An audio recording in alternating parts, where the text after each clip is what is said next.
नमस्ते बच्चों, Hindi stories N V channel पर आपका स्वागत है। ऐसे ही और मज़ेदार वीडियोस देखने के लिए चैनल को देखते रहिए और हमेशा खुश रहिए। घोंसले के भीतर दो नन्हे बच्चे चिंकू और पिंकू भूख के मारे बिलख रहे थे। मम्मा, भूख लगी है, क्या कुछ खाने को मिलेगा मम्मा? पेट में कुछ नहीं है मम्मा, कुछ ला दो ना। चिकी की आंखें भर आईं। हे भगवान, मैं क्या करूं? कैसे बताऊं कि बारिश शुरू हो गई है, लेकिन मेरे बच्चों का रोना मुझसे देखा नहीं जाता। भीगूंगी, गिरूंगी, चाहे जो हो, लेकिन इन्हें भूखा नहीं देख सकती। रुको मेरे लाल, मम्मा कुछ ले आएगी, चाहे जान ही क्यों ना चली जाए। परंतु एक बात याद रखना, जब तक मैं नहीं आऊं, घोंसले में से बाहर भी मत देखना और बाहर भी मत निकलना, समझ गए ना? चिड़िया खाना लेने के लिए चली जाती है। अब इन दो बच्चों की माँ घर पर नहीं थी और बच्चे घोंसले में अकेले थे। उनके लिए यह पहली बारिश थी जो उन्हें किसी अजूबे से कम नहीं लग रही थी।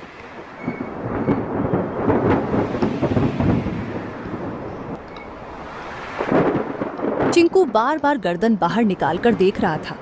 अरे ओ पिंकू, सुन रे, ये क्या चीज ऊपर से टपक टपक गिर रही है? कोई रो रहा है क्या? पिंकू घोंसले के कोने में दुबक कर बैठा था। अबे मूर्ख, रोने की आवाज नहीं है ये, बारिश है बारिश, आसमान बरस रहा है।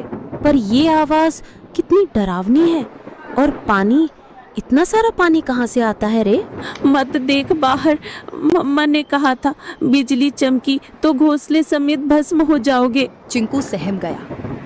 हवा के साथ पानी की बौछारें घोंसले तक पहुंचने लगी थी। दोनों भीगने लगे। मम्मा कब आएगी पिंकू? भूख लग रही है यार, और डर भी। पिंकू कुछ नहीं बोला। उसकी आंखों में चिंता थी। मम्मा ने कहा था कि अगर मैं देर से लौटूं तो घबराना मत, चुपचाप बैठे रहना। डर से बड़ा कोई शिकारी नहीं होता। चिकी चिड़िया को जंगल में कुछ गेहूं मिले। उसने वो गेहूं को अपनी पतली टांगों से पकड़ा और तेज बारिश में फिर से बच्चों के पास लौटने की ठान ली। बारिश और हवा में अपना जोर दिखाना शुरू कर दिया था। उसे ना चाहते हुए भी एक पेड़ की डाल पर बैठना पड़ा। हे राम, बच्चे अकेले हैं, घोंसला खुला है और ये बारिश बढ़ती ही जा रही है। यदि बारिश थोड़ी सी भी कम हो तो मैं सीधी दौड़ती हुई उड़कर अपने बच्चों के पास पहुंच जाऊंगी। तभी बगल की डाली पर टोनी तोता फुर्र से आकर बैठा। अरे टुनी बहन, तू यहाँ क्या कर रही है इस तूफानी बारिश में? तुझे होश भी है कि बच्चे अकेले हैं? टोनी भाई, क्या करूं, उड़ नहीं पा रही, पंख गीले हो गए हैं। बहन, कल की बात बताऊं, मैं कबूतर बहन के घोंसले के पास से जा रहा था। क्या हुआ वहाँ? बहन, एक सांप आया था, बहुत लंबा और काला। चुपचाप डालियों के पीछे पीछे सरकता हुआ सीधा घोंसले तक पहुंच गया। फिर किसी ने देखा नहीं? मैंने देखा, मैं ऊपर ही उड़ रहा था। जब देखा कि सांप कबूतर के बच्चों के ऊपर झपटा, मैं चीखा जोर से, सांप सांप। सब पक्षी इकट्ठा हो गए, लेकिन तब तक बहुत देर हो चुकी थी। वो दो बच्चों को निगल गया बहन। चिकी सन्न रह गई। टोनी का चेहरा भावुक हो उठा। और जब कबूतर बहन आई ना, वो तो जैसे पगला गई थी। अपने घोंसले के पास आई तो देखा कि एक बच्चा खून से लथपथ पड़ा है और दो तो दिख ही नहीं रहे थे। वो बार बार पुकार रही थी, मेरे बच्चे, मेरे लाल, कहाँ चले गए तुम? उसके आंसू रुक ही नहीं रहे थे। अपने बचे हुए एक बच्चे को उसने पंखों में दबा लिया और फिर चुपचाप बैठ गई, जैसे दुनिया ही खत्म हो गई हो उसकी। मैं बता नहीं सकता कितना दर्द था उस माँ की आंखों में। टुनी की आंखें भर आईं। टोनी बोला, तू समझ रही है ना बहन, ये बारिश सिर्फ पानी नहीं लाती, भूख से तड़पते शिकारी भी लाती है। जल्दी निकल, पेड़ों की आड़ लेकर जा, मत रुक अब। चिकी चिड़िया उड़ती है और अपने घर की ओर जाती है। बारिश चल रही थी, लेकिन अंधेरा गहरा था और ठंडी हवा अब भी तीर की तरह चल रही थी। बस कुछ ही दूर और चिंकू पिंकू मेरा इंतजार कर रहे होंगे। तभी सामने से दो काली परछाई आई। ओए चिड़िया रानी, कहाँ चली बारिश में? चिकी चौंक गई। सामने दो शिकारी पक्षी रास्ता रोककर खड़े थे। आज तो किस्मत चमकी है, बारिश में भी नसीब ने हमें गरम गरम चिड़िया भेजी है। आज हम चिड़िया तुझे खा जाएंगे। अब चिकी चिड़िया के सामने यह नई मुसीबत आई थी। चिड़िया ने सोचा, इस बार मैं नहीं बच सकती, क्योंकि आज दोनों दरिंदे बदमाश इकट्ठा होकर आए हैं। मुझे आज बल से नहीं परंतु दिमाग से काम लेना होगा। उसके दिमाग में एक आइडिया आया। जब दुश्मन को हराना हो तो उनमें फूट डालो, जिसे दुश्मन की ताकत आदि हो जाती है। तुम दोनों बहादुर शिकारी हो ना, और मुझे खाना चाहते हो ना, परंतु तुम दोनों में से जो सबसे बड़ा शिकारी और सबसे ज्यादा ताकतवर होगा वही मुझे खाएगा। मैं तो सबसे खतरनाक हूँ, पंखों से पंजे तक मौत हूँ, मौत। तेरी औकात नहीं मेरे सामने, मैं तो उड़ते परिंदे गिराता हूँ। तू मुझसे बड़ा शिकारी नहीं हो सकता। तो भेड़ो ना, दिखाओ असली ताकत। मुझे तो वही खा सकता है जो सबसे ताकतवर है। दोनों शिकारी जल उठे। कौवा उड़कर सुल्तान की ओर झपटा। सुल्तान ने पलटवार किया। सबसे पहले मैं तुझे खाऊंगा, फिर इस चिड़िया को। तू खा नहीं पाएगा कालू। दोनों एक दूसरे को नोचते हुए हवा में झगड़ते हुए नीचे गिर पड़े। दोनों की हालत खराब हो गई और बेहोश हो गए।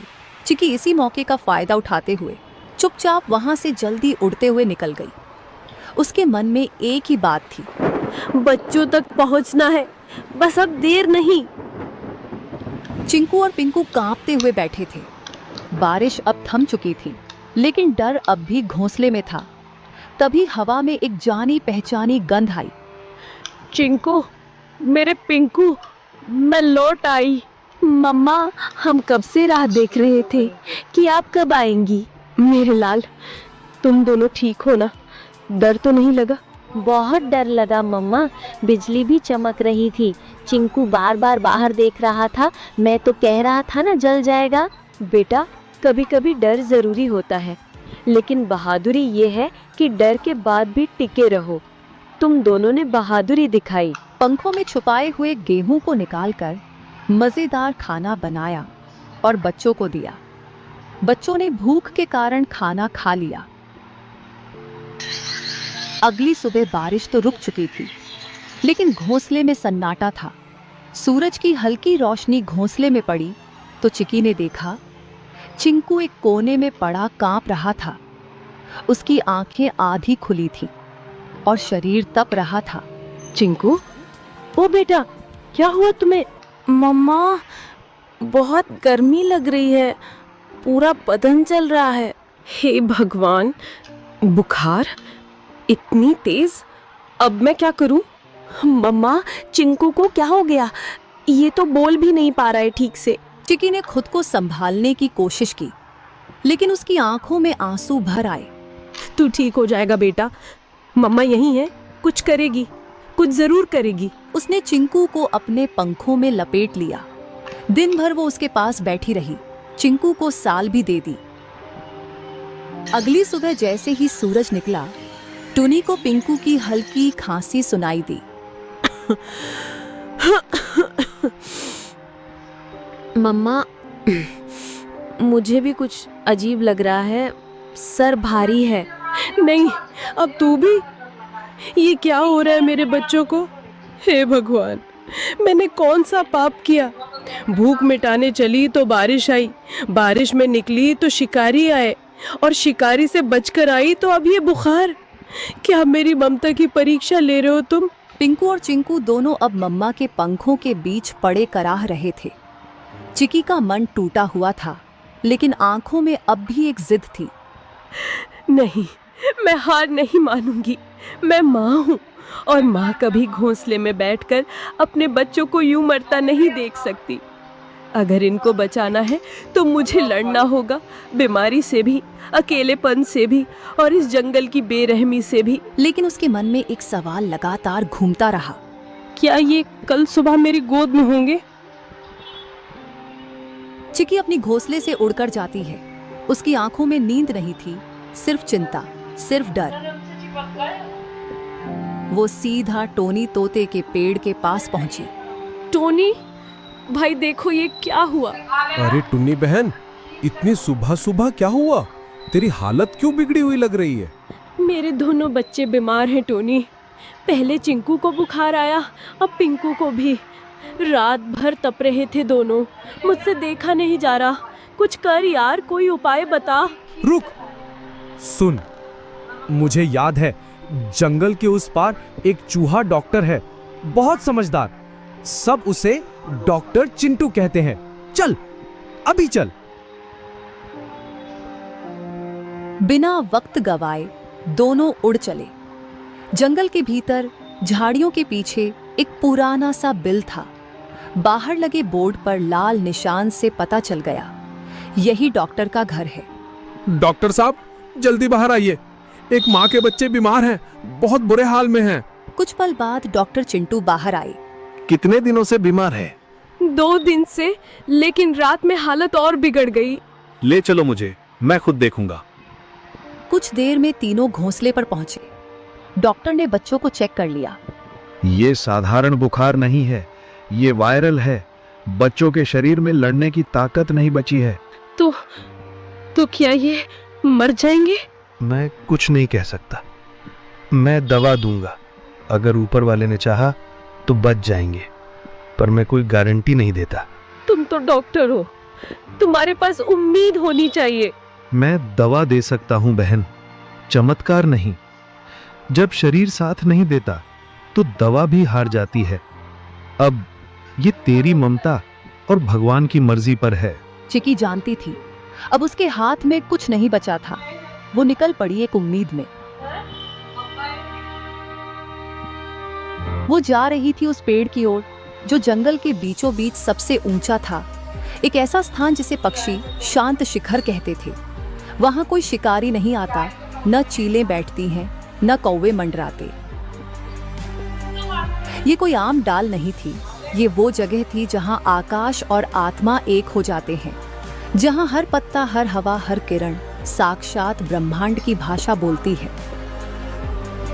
चिकी वहां पहुंची, कांपती, थकी हुई लेकिन जिंदा उम्मीद से भरी हुई। उसने आंखें बंद की और गहराई से सांस ली। हे ब्रह्मांड, मैं तुझसे मांगने नहीं आई, मैं तेरे आगे झोली नहीं फैला रही, मैं तुझसे लड़ने आई हूँ अपने बच्चों के लिए। उसकी आवाज जंगल में गूंज उठी। मैं एक चिड़िया हूँ, हाँ मामूली, पर मेरी ममता मामूली नहीं। तूने मुझे पंख दिए हैं, लेकिन आज मैं उनसे आसमान नहीं, तुझसे जवाब मांग रही हूँ। क्यों मेरे बच्चों को तूने इस बुखार की आग में झोंका? तू ही बता। उसने आकाश की ओर देखा। उसका शरीर कांप रहा था, लेकिन उसकी आवाज पत्थर तोड़ देने वाली थी। तू सब देखता है ना, तो देख देख मेरे बच्चों की तड़प। अगर तेरे नियमों में न्याय बाकी है, अगर इस जंगल में जीवन के लिए कोई जगह है, तो मेरे बच्चों को लौटा दे, वरना इस शांत शिखर से एक मरे हुए माँ की चीख उठेगी जो पीढ़ियों तक गूंजेगी। बाद उसने आंखें बंद की और गहराई से सांस ली। हे ब्रह्मांड, मैं तुझसे मांगने नहीं आई, मैं तेरे आगे झोली नहीं फैला रही, मैं तुझसे लड़ने आई हूँ अपने बच्चों के लिए। उसकी आवाज जंगल में गूंज उठी। मैं एक चिड़िया हूँ, हाँ मामूली, पर मेरी ममता मामूली नहीं। तूने मुझे पंख दिए हैं, लेकिन आज मैं उनसे आसमान नहीं, तुझसे जवाब मांग रही हूँ। क्यों मेरे बच्चों को तूने इस बुखार की आग में झोंका?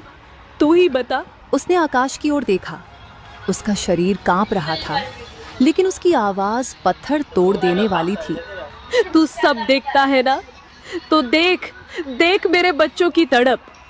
अगर तेरे नियमों में न्याय बाकी है, अगर इस जंगल में जीवन के लिए कोई जगह है, तो मेरे बच्चों को लौटा दे, वरना इस शांत शिखर से एक मरे हुए माँ की चीख उठेगी जो पीढ़ियों तक गूंजेगी। बाद में चिकी जिस पेड़ पर बैठी हुई थी वह पेड़ बोलने लगा। जाओ, अब देखो। वो उड़कर घोंसले की ओर लौटी। उसका दिल डूब रहा था, लेकिन उस डूब में एक अजीब सी शांति थी, जैसे प्रकृति ने जवाब दे दिया हो। जैसे ही उसने घोंसले में कदम रखा, वैसे चिंकू बोला, मम्मा पानी देना, मेरे होठ सूख गए हैं। चिकी खुश हो गई। अब उसके बच्चे बीमार नहीं थे। मेरे लाल, तुमने जवाब दे दिया, तुमने मेरी पुकार सुन ली। धन्यवाद है इस ब्रह्मांड का कि ऊपर वाले मैं तुझे धन्यवाद देती हूँ जो तूने मेरे बच्चों को मुझे लौटा दिया। अगली सुबह दोनों बच्चे घोंसले के किनारे खड़े थे। आंखें चमक रही थीं, चोंच में ताकत लौट आई थी। चिंकू बोला, अब हम उड़ना सीखेंगे मम्मा। तुम दोनों बारिश से बचे, वायरल इन्फेक्शन वाले बुखार से बचे। अब तुम किसी से नहीं डरोगे।